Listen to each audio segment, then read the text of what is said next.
Good afternoon, good morning, good evening, everybody. It is Saturday, November, May 6th, the day after my birthday, thank you very much. And you know what time it is. It's time for the High Risk Wrestling Podcast. I am all taped up, ready for my San Juan street fight. Not true.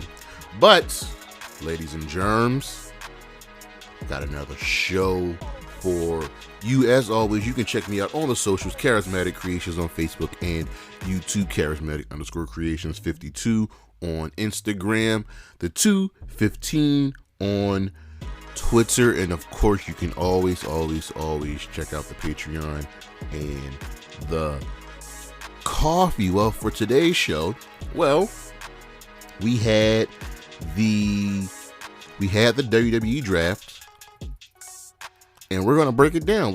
I'm not gonna break down the picks and who was drafted in order. We're gonna break down the actual rosters. That's what we're going to be doing today. Raw, SmackDown, taking a look at some of these NXT call-ups and seeing just truly, in my opinion, who has the better roster. But for now, you know what's next, so just go on and hit my music.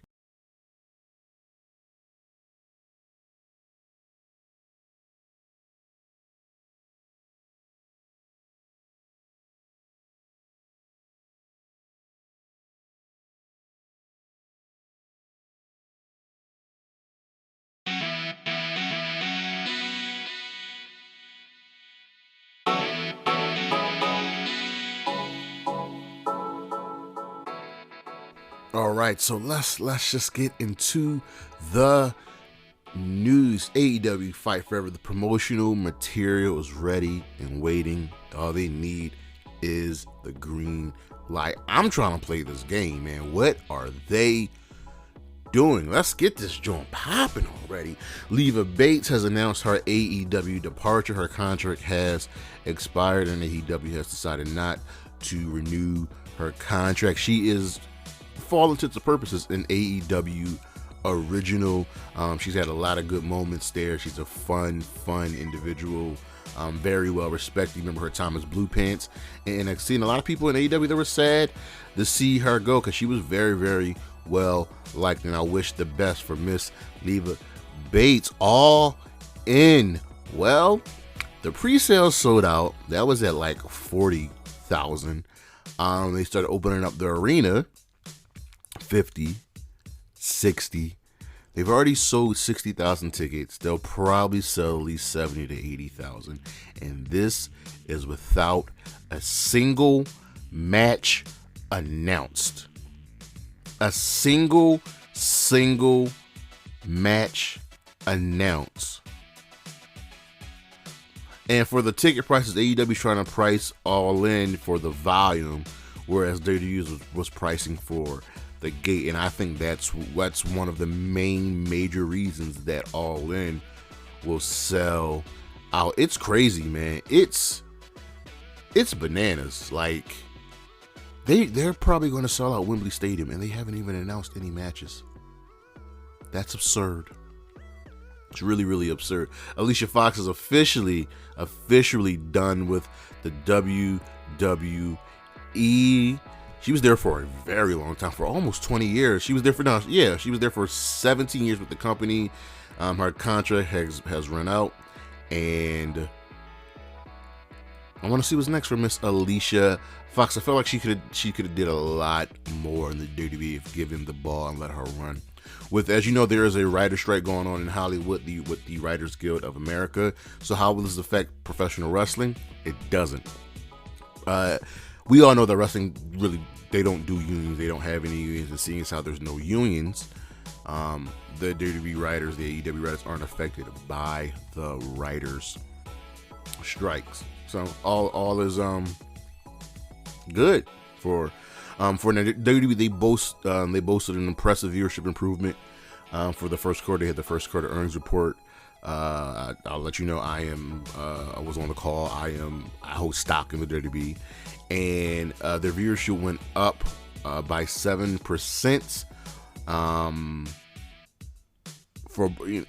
And that's really good. Now, I can pretty much confidently say that it went up because of Triple H, not because of anything Vince McMahon did. The product, the stories just got better. I mean, it's really that simple, and I guarantee you, if Vince McMahon does something, the viewership will go down. Now that AEW will be having a second show on Saturdays, what's going to happen with Dark Elevation, Ring of Honor? So here's what we can piece together. Dark and Dark Elevation are ending as part of the contract with Warner Brothers Discovery. All AEW content has to be on Warner Brother program, TNT, TBS, so on and so forth. Ring of Honor is not a part of this deal. So essentially, Ring of Honor is going to kind of slowly take the place of Dark, where we still have, our regular stuff, but it'll be showcasing more young talents with the veterans. And same thing with Dynamite. Dynamite's going to slowly, not Dynamite, Rampage is going to slowly move into that while still being an extension of Dynamite. So what they're going to do is they're going to tape Dynamite with Rampage, and they're going to tape Ring of Honor with AEW Collision. So we'll see, we'll see what goes down. AEW hired Mr. Will Washington, who will be one of the people in charge of creative overseeing continuity and long-term direction, working alongside Tony Khan. So he will be helping out tremendously. Now, Tony was never, by himself. He had QT, Sanjay, and a couple others, but looks like we got a really, really good standing with who's doing creative and where people can go. And we also know that AEW wants to hear from their performers, what's working, what's not working. So that's always good. Naomi said in the interview that she was, during her last run with the WWE, she was wrestling with an injury. She had, I want to say, a torn labrum. She had a really bad shoulder injury. Yeah, torn labrum, and she had surgery, and it just wasn't well. We'll dive more into Naomi, seeing how she just debuted for Impact Wrestling. It's looking like Drew McIntyre might be leaving the WWE, and none of us really saw this coming. It's shocking. His contract is coming up. He has not renewed. We'll be curious about this one. Matt Cardona's finished with Impact Wrestling, and essentially he's been working with a handshake, word of mouth deal for the last 2 years. But Impact wants to cut down on that, which is essentially why he is finished with the company. There's no bad blood. He can always come back if need be. But I really expect him to be in the WWE sooner rather than later, seeing as that's where his wife is. Wrestling. And on the ratings tip, Rampage last week, the 20th of April, brought in 394,000. This was the show that aired at 6:30. Also, yesterday's show also aired at 6:30, but 394,000. That's up from the previous week of 336,000. Raw, night 2 of the draft, they pulled in 1.77 million viewers with a 0.56 in the 18 to 49 demo. That's down in the viewership, but right where they were the week before in the demo. Dynamite pulled in 776,000 viewers with a 0.28 in the 18 to 49 demo. That's down in the viewership. That is up in the demo, but I expect the ratings to go up a little bit more as we move closer and closer to Double or Nothing. SmackDown Go Home Show for Backlash, they pulled in 1.97 million viewers with a 0.47 to 18 to 49 demo.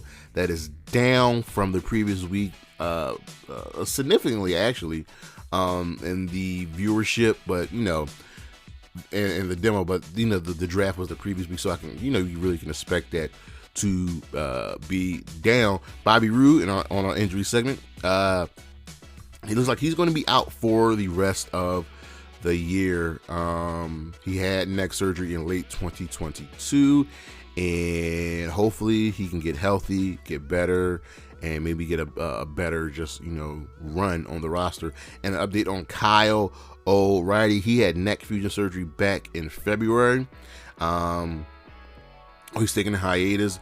Adam Cole, is doing well in AEW. So we're waiting for Kyle kind of to heal up so we can get the Undisputed Era back together. And I wouldn't be shocked if Bobby Fish makes his way back to AEW. But that is the news, and we shall be right back.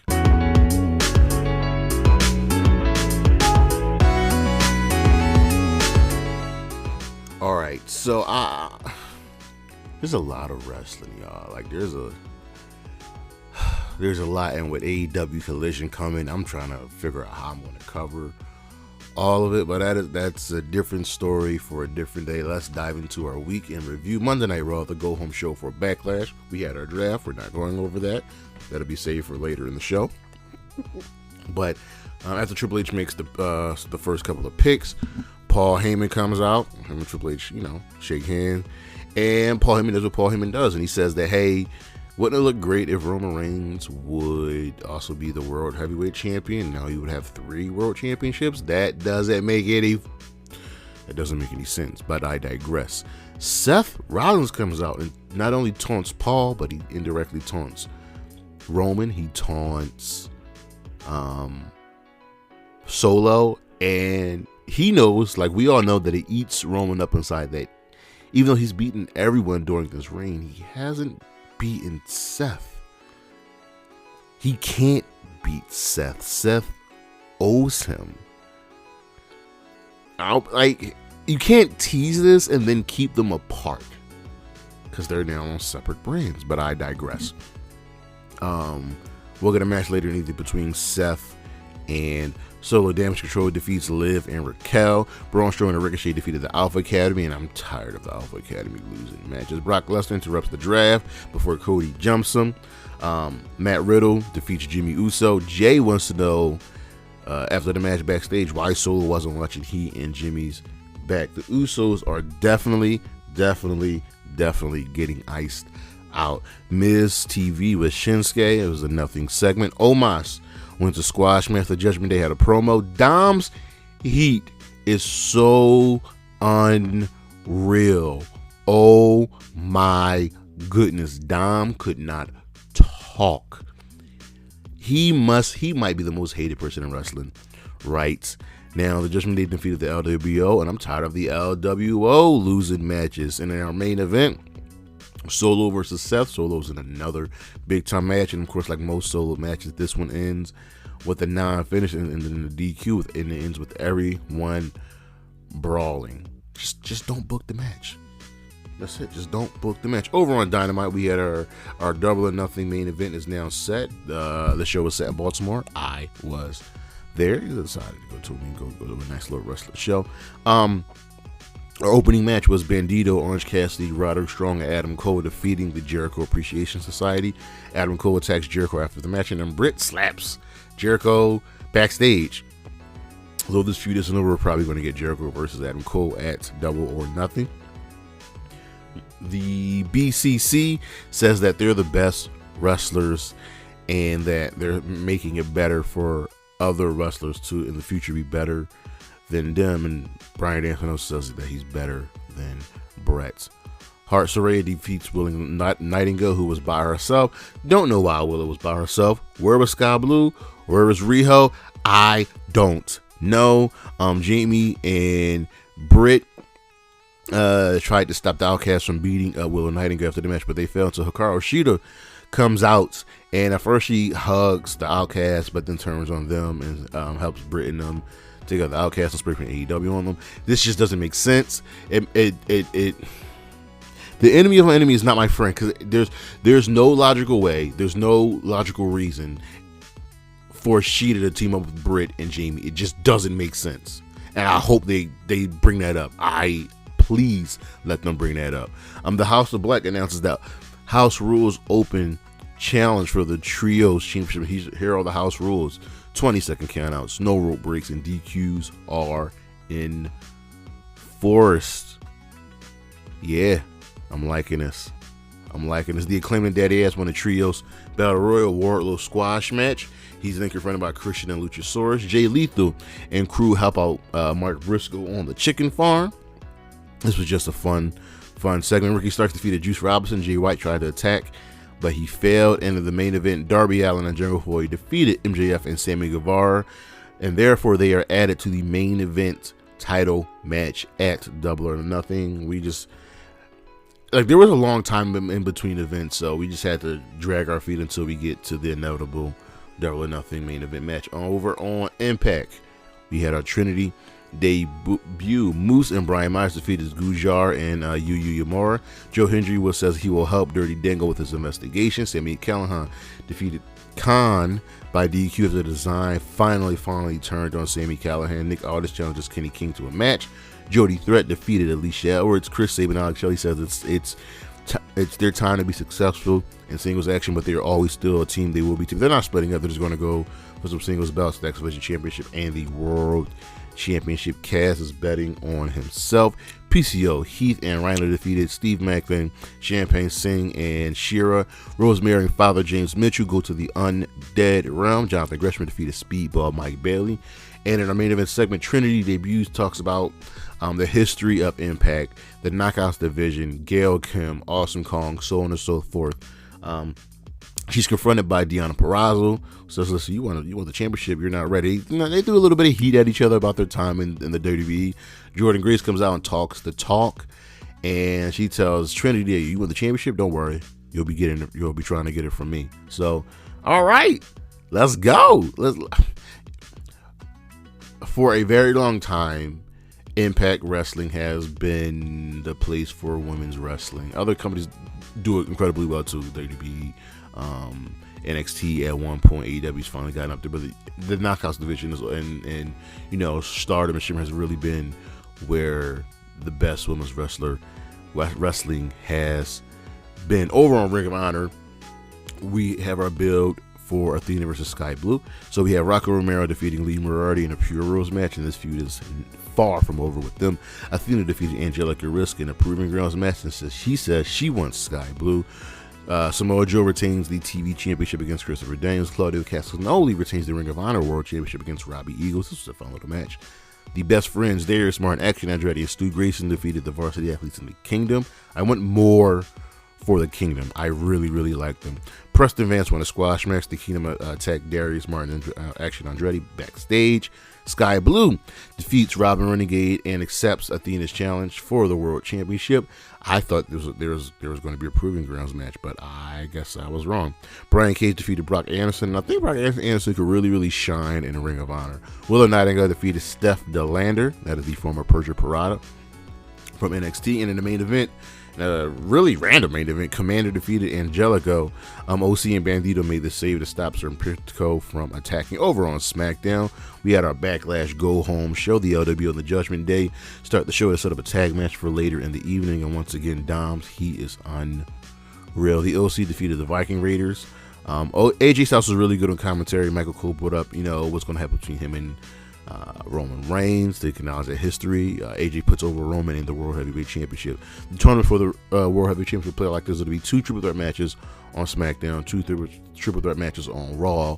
The winners of those matches will face each other in the main event of their respective shows, and then the winners of those 2 matches will face each other at Night of Champions for the World Heavyweight Championship. I believe they did this with the United States Championship earlier in the year, and I think they did it just strictly in Raw. I think that was the one that Ciampa won when Bobby Lashley was the United States champion. Bianca had a promo, and she's tagged by Damage Control until Liv and Raquel make the save.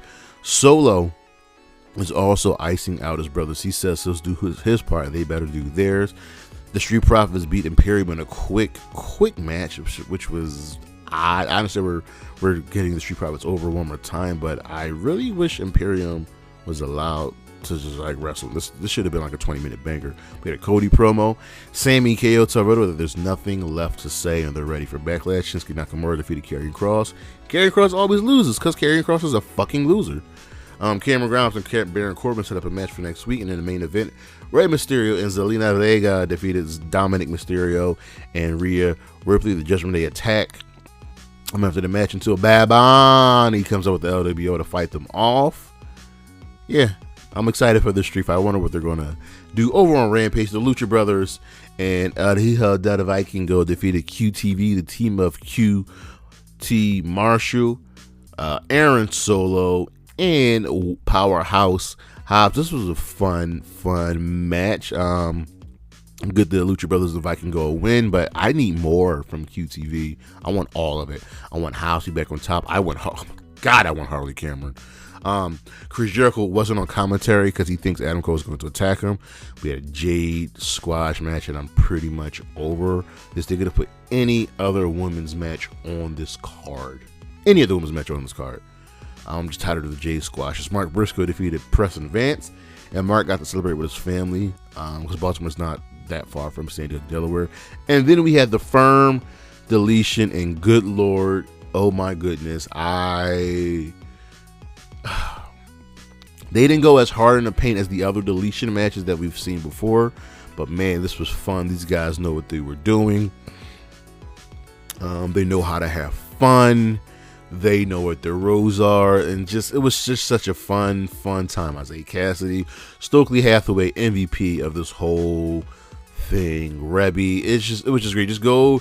Like, I understand a lot of people, there are people that won't like the Firm Deletion, but and the words of Simon Miller, goofy wrestling for life. This is just good stuff. Our matches of the week from NXT in his send-off match, Dragon Lee versus J.D. McDonagh. Just fantastic work from these two men. From Impact, Jonathan Gresham versus Mike Bailey. I think this was their fourth match against each other in like such a short period of time, but they're so good at this. Oh my God, Lord. For Ring of Honor, Komander versus Angelico. For Rampage, the Lucha Brothers and El Hijo del Vikingo versus QTV.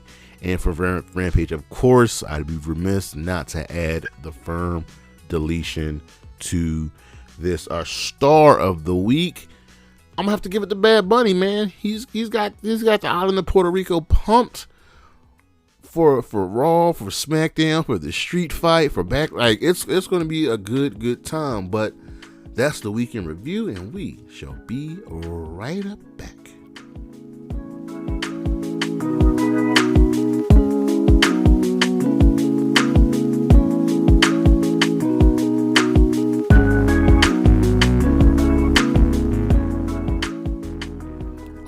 Right, we are back. We back. I got Backlash on the screen, and it's been a nice little show. I'm a little upset. We'll get into the what just happens tomorrow. But the WWE Draft looks like we're going back to a hard roster split. We were going to have a new World Heavyweight Champion crowned, and the draft took place over 2 days. Started on SmackDown, ended on Raw. We had the supplemental drafts the following nights. We've got some free agents. We got some NXT call-ups.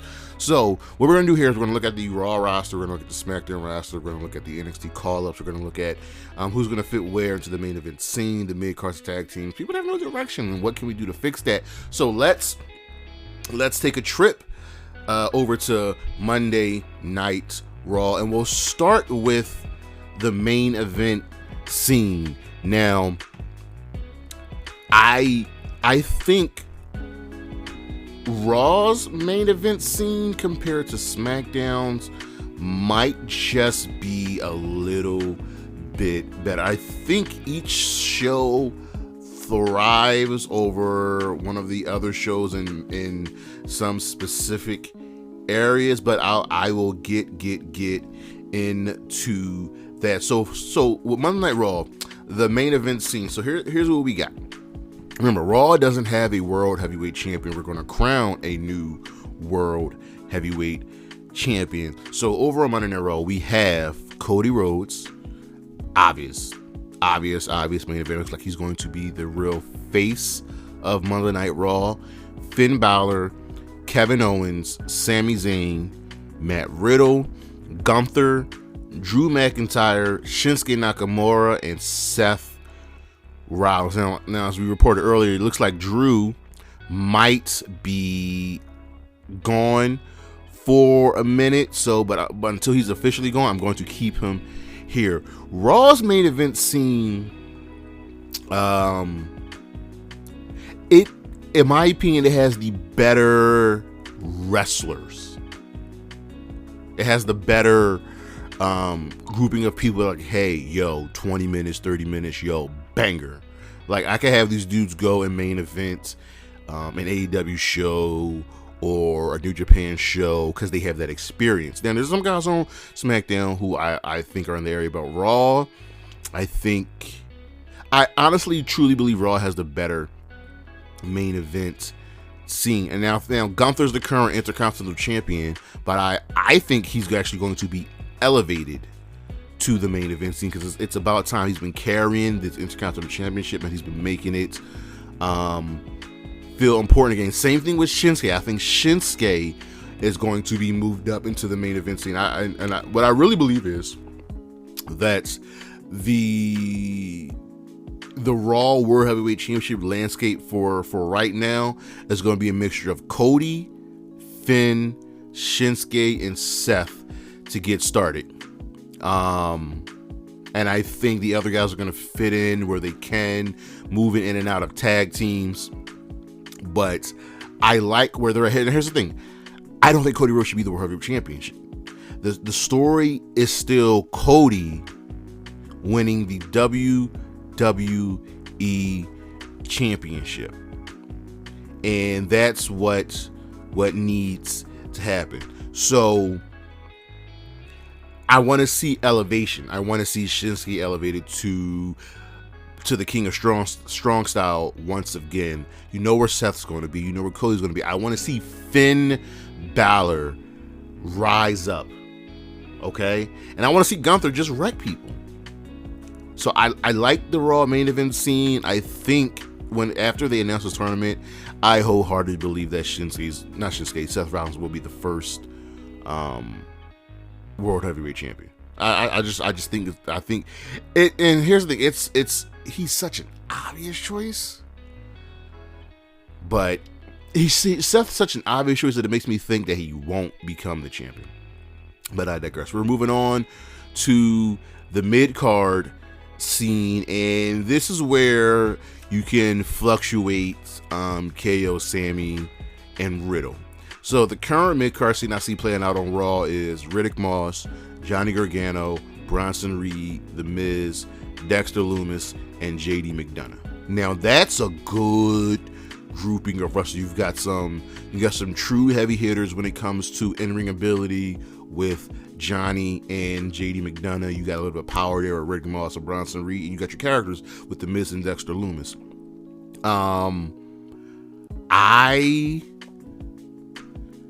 Now, I think it's lacking, but I do believe we will get an elevation of Bronson Reed. I think it's his time. He's a former North American champion, and I think it's possible that he can be what Gunther has been. I think Dexter and Johnny are for now going to be in the tag division, and Raw's tag division is really stacked. So I said, I think Bronson Reed ends up. See, here's the thing: you have to get the Intercontinental Championship off of Gunther at some point, and all those guys are faces. Are heels. So I could see a quick title run for Johnny Gargano, and that match between he and Gunther would be nothing short of spectacular. It really would. So I also think Raw's mid card is better than SmackDown's mid card. Actually, no. I take that back. I don't think so. I think we'll see. So Raw's tag team scene, from the best of my knowledge, Raw currently has 10 tag teams. They have Andrew Garza and Humberto Carrillo, the Alpha Academy, Braun Strowman and Ricochet, the New Day, the Judgment Day, Kevin Owens and Sami Zayn, Imperium, the Viking Raiders, Maximum Male Models, and I just put them in here, the Way. Now, I like this. I like this tag team scene. It's a good tag team scene, and given enough time, it will thrive. So you have to go back to elevating Angel and Humberto. You got to start getting them on TV more. Alpha Academy, I think, can be the face of the division. They just can't lose any more matches. Like, they just can't lose. The New Day are injured right now, so Xavier is kind of a ship without a captain. You know what I mean? Braun and Ricochet are doing well. KO and Sammy are the current tag team champions. Imperium, we're going to really get to see great work from them. The Viking Raiders, who have been up and down since their heel turn, but they're still quality. And I want to see the Maximum Male Models finally wrestle. They've been appearing on TV. They just have not been wrestling, and we've got to change that. We have got to change that. And I'm really excited for the Way, but also for a possible DIY reunion when Tommaso Ciampa comes back from injury. So I am all ready for a DIY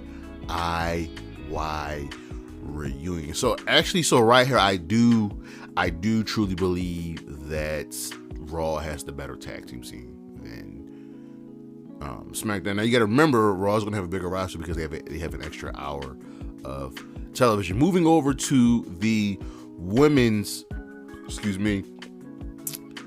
division. Yeah, they've got names. You know what I mean? They have names, and I just don't know if they truly eclipse SmackDown. So let's look at the women's division. So we have Emma. And remember, I'm not including any of the NXT call-ups until I get to the NXT call-ups. So that's why they weren't included in the main event or the mid card tag team, so on and so forth. Emma is close to having no direction, but she's been partnered with her boyfriend Riddick Moss, so she's currently in that manager role, which is fine. But I want to see more from her because she got time and she was given the reins and Impact and succeeded tag team champion. I don't remember if she was the knockout champion, but I know she was definitely tag team champion, and she has so much to offer. Ronda and Shayna. Ronda and Shayna are the truest of true wild cards. So Shayna's not hurt. Ronda is, and we know what they're doing. They're holding off on really pushing Ronda and Shayna to dominate until Ronda gets healthy. Because once Ronda's back, Ronda and Shayna are going to dominate the women's tag team division. It's something that I've been yearning for. It's something that I know they've wanted for a very, very, very long time. And both Ronda and Shayna are both former women's champions, Raw, SmackDown, NXT. There's so much that these two have to offer they can bring to the division. Now, Trish was drafted. I don't know why. Trish should have been put into the free agent list. Trish Stratus should be a free agent. She should be able to go wherever she pleases. So I don't know. I don't understand what was the point of wasting a draft pick on her. But I guess she wants to be officially on the Raw roster to continue this feud with Becky, Liv, and Raquel, the current women's tag team champions. Liv, former SmackDown Women's Champion, Raquel, former NXT Women's Champion. So they've got the ability to be single stars, but right now they're focusing on the women's tag team division. And the women's tag team division does look really, really good right now. I'll dive into this just a little bit more. We know what Becky Lynch is doing. We know what Becky Lynch has to offer. If things are going to pick back up with her and Trish, and I'm looking forward to Becky going against Rhea. Candice LeRae, close to having no direction, but now that her quote-unquote surrogate daughter has been called up to Monday Night Raw and Indy Hartwell, the way is definitely reforming. The way is reforming, and I've been saying this for a very long time. Indy was one of those women in NXT that really couldn't do anything else, didn't need to do anything else. Still maybe a little bit green, but she's done it all. Not winning the women's championship is not done at all, but you can tell when somebody's ready, and she's been ready. And her with Candice is going to be great when the way reforms. We get continuity with her and Dexter Lumis. I can't wait. Chelsea and Sonya, they are a tag team. Once they start getting W's, remember it was Chelsea and Carmella, but Carmella is pregnant. So Chelsea and Sonya are really and we have the current SmackDown Women's Champion on Raw, Rhea Ripley. She's got some new challengers. I'm really looking forward to her and Becky getting involved. I'm looking forward to her versus Candice, because we can build Candice back up to what she was in NXT. But I think that SmackDown's got the advantage when it comes to the women's division. But also, I give the Raw women's side a lot of credit. They have some really talented wrestlers. Emma, Ronda, Shayna, Candice, and Rhea and Becky are the best wrestlers, and they can help guide it along. Now, on Raw, no direction. We don't know what's going to happen with these people. It's weird. Nothing's going to happen with Akira Tozawa. He's in no man's land. Dana Brooke has been MIA for a long, long time. Sad to say, I think she might get future endeavored. Natalya is just the steady hand, the veteran. What are they going to do with her? Apollo Crews is the weird one because he's a former Intercontinental Champion. He did his time down there in NXT. He can fit squarely into the mid-card realm, and he has a lot of good running mates that he'll be able to wrestle. Tegan Nox, Xia Li, Piper Niven, Nikki Cross. I'm fans of all of these women. They have no direction. Xia Li's been MIA. Piper Niven, another person I'm a huge fan of. We don't know what's going on with her. These four, it's a weird situation. You know what I mean? And they have a lot to offer. And I still even think with them having no direction, it doesn't improve on Raw women's division. Raw has currently on their women's side 1, 2, 3, 4, 5, 6, 7, 8, 9, 10, 11, 12, 13, 14, 15, 16, 17, 18, 19, 20, 21, 20, 22 women. That's a lot. And then we have our NXT call-up. So we have Odyssey Jones, which I think he's going to get that push. He's going to get that look of, a mini push of let's see what you have to offer. I expect a face push from him. I also expect a hoss fight between him and Bronson Reed. Just big meaty men slapping man meat. It's probably going to happen. Indashir, Jinder Mahal, Sangha, Veer Mahan. Jinder and Veer, both former main roster candidates. Jinder's a former WWE champion, so we'll see with them. They're going to be squarely in the tag team division. Now here's where it gets interesting with our other NXT call-ups. Katana Chase and Kaden Carter had to have called up. They couldn't do anything in NXT. Expect them to be put squarely into the women's tag team division, and they're going to be the two probably that will be relied on the most. Because if you look at all of the current women's tag teams, they're the longest that's been together. So they've got the most experience. They've got the most experience as a team, and they can help carry everybody. Indy Hartwell, wholeheartedly in the way with Candice LeRae tag teams. I am calling that. And Zoe Stark is another woman. She's only been in NXT for maybe 2 years, but she's eclipsed that division and doesn't need to be down there. She's too good to be languishing in NXT. I expect a nice little push for her. I would love to see Zoe teamed up with Ronda and Shayna. I very much would love Zoe to be teamed up with Ronda and Shayna. They would be a really, really good trio.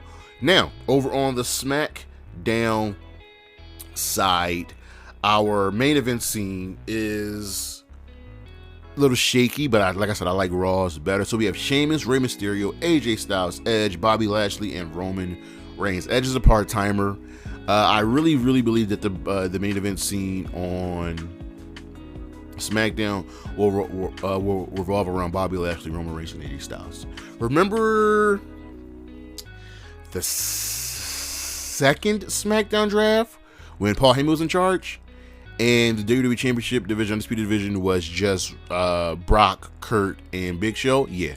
I think the world title picture is AJ, Bobby, and Roman Reigns. And that's not a bad thing. Over on the mid-card side, now, like I said about Raw's mid-card, they've got some really good names. I think SmackDown's is better. We've got Solo Sikoa, Rick Boogs, LA Knight, Karrion Kross, Santos Escobar, and Austin Theory. Not huge names, but Escobar and LA Knight and Solo, they're the three outliers. They're the three that you can build the United States Championship around. Theory is over on SmackDown, United States Champion, and you got some new good running mates. LA Knight's super over. Santos Escobar is super over, and it's time for the LWO to start winning matches. Over on the tag team scene for SmackDown, we've got the Brawling Brutes, the LWO, the Usos, the OC, and the Street Profits. So they only have 5 teams. They have a couple other teams, but what I like about SmackDown's tag teams division is they've got tried and true teams. If we go over back to the Raw tag team scene, we got Alpha Academy, New Day, KO and Sammy, Imperium, Viking Raiders. Good. But I think I might take everybody on SmackDown. Brawling Brutes, we got our horses, so we got Ridge and Butch. LWO, Cruz del Toro and Joaquin Wilde, the Usos, the OC, the Good Brothers, and the Street Profits. I like that. I think they need a few more teams to really, really finish them off, but we'll get into that. Over on the women's side, I love SmackDown's women's division. It's just hitters. It's just, we got Asuka, Zelina Vega, Charlotte Flair, Damage Control, Bayley, Dakota, Io Sky, Michin, and Bianca Belair. Now, I really like this, and here's why. These are like stars. Asuka, Charlotte, Bayley, Io, Bianca, and then I finally think Medium's gonna finally get like some time to really shine. And Zelina Vega's in the LWO, so she's not going anywhere. And then if we look at the other side of the people that have no direction, the fact it sucks that there are more women on both No Direction rosters than there are men. There's a No Direction. We have Tamina, Shotzi, Lacey Evans, and Hit Row. Right? Hit Row's a tag team, and there's got to be some kind of recovery with them. They've got to be upped just a little bit more to make them seem credible. Tamina has, I don't know, I would love for her to be put into the bloodline. The fact that there hasn't been a woman put into the bloodline, when you had Naomi, Nia, and Naomi all on the same roster at one point, Tamina has, I just put her in the bloodline. It would give her a shot in the arm. I love Shotzi. She's been doing nothing. She can be that wild card. Like her and Mia Yim, Michin would make a great tag team. They would be that wild card tag team. Lacey Evans, her start, stop, push is stupid. I'm over Lacey Evans. I just am. And then with our NXT call-ups, I know there are plans for Grayson Waller. There are plans. He's definitely going to be in the mid-card scene. Same thing with Cameron Grimes. He's another person that's eclipsed NXT. He hasn't been in NXT in months. He should have been called up to the main roster. And here are even though I'm excited for Cameron Grimes, here are the two other call-ups that I'm just ready for. Pretty Deadly didn't need to do anything in NXT. Can't wait for them. They're going to bring such a different experience and joy to the SmackDown Tag Team team. And Alba Fire and Isla Dawn. Now, Isla's just, still a little bit green. She's way better than a lot of women in NXT. But Alba Fire is where I'm really standing on. You had to get her out of NXT. You had to get Alba out of NXT. There was nothing left for her to do. And now the fact that her and Isla have been called up as a tag team, yes. And then when they eventually split, Alba's someone you can heavily rely on. Then we have our free agents. So Omos as a free agent, he was requested to be a free agent by MVP. So I want to see if they're going to play into that with a storyline. Mustafa Ali, Dolph Ziggler makes sense. Von Wagner was called up, but he might get future endeavor. Brock Lesnar, obviously. Baron Corbin, this is the one I want to see what's going to happen with Baron Corbin. I need broke ass, bum ass Baron Corbin coming back. Zion Quinn called from NXT. Elias is a free agent. He kind of has no direction right now. And Shelton Benjamin, Cedric Alexander. I guess I'm just not getting the Hurt Business reunion. I very much would like the Hurt Business. Like, they're on SmackDown, and here's the thing: the Bloodline needs factions. They need factions, and Bobby Lashley's on SmackDown. Give us the Hurt Business. And there are other people.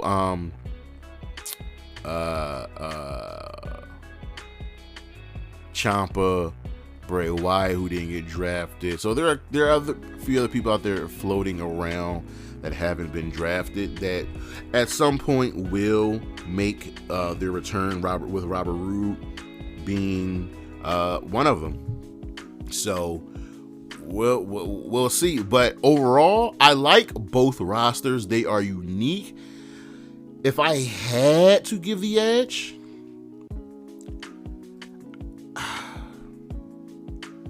I'd probably give the slight edge to Raw because I really like their main event scene, and I love the SmackDown main event scene. And like Raw's mid card scene isn't great. SmackDown's is better. Raw's got the better tag team scene, but I think SmackDown has better tag teams. If that makes sense, SmackDown has the better women's division. They just do, and I think that's where they outshine everybody. So y'all let me know what you think, and we'll see.